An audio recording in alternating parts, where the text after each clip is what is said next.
नाज़रीन, इस वक्त हम मैंगोरा में मौजूद है और ये सवात का एक खूबसूरत शहर है। और इस वक्त हम यहाँ से एक सयाहती मुकाम मुर्ग़ज़ार की तरफ जा रहे हैं, जो कमोबेश 14 किलोमीटर के फ़ासले पर है।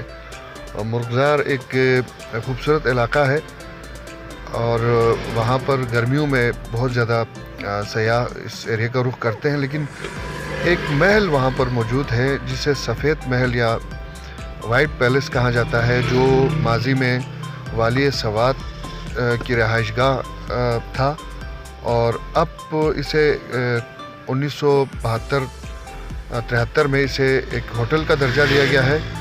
और इसकी तामीर जो है वो 1941 में हुई थी। बादशाह ने अपने लिए गर्मियों में वक्त गुजारने के लिए एक जगह बनाई थी। तो हम वहाँ तक जाएंगे और इस खूबसूरत इलाके को और इस महल को देखेंगे और साथ साथ आपको भी ये मनाज़र दिखाएंगे। आइए हमारे साथ चलिए।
वही रखे हुए हैं ना पुराने।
ये हम मौजूद हैं वाइट पैलेस में।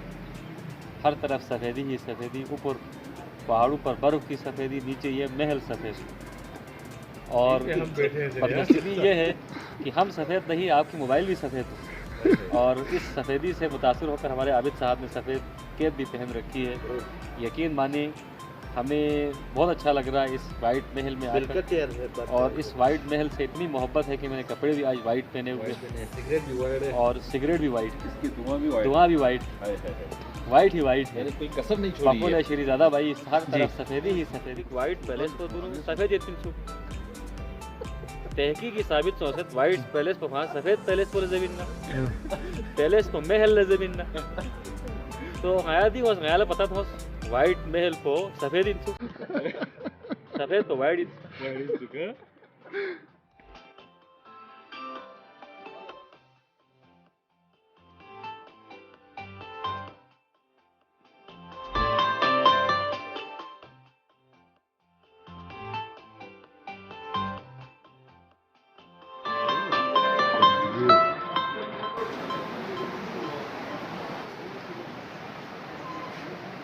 नाज़रीन, हम इस वक्त मेगोरा सवात में एक मशहूर सयाहती मकाम वाइट पैलेस में मौजूद हैं।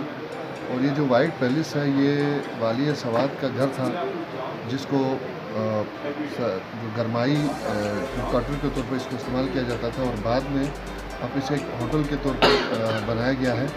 और यहाँ की ख़ास बात यह है कि इधर जो संगमरमर का इस्तेमाल हुआ है वो जयपुर इंडिया से मंगवाया गया था, और यही संगमरमर है जो ताज महल में भी इस्तेमाल हुआ है। इसके अलावा तारीख़ी हवाले से इसकी अहमियत है, और एक इस वक्त एक सरगाह के हवाले से ये मशहूर है।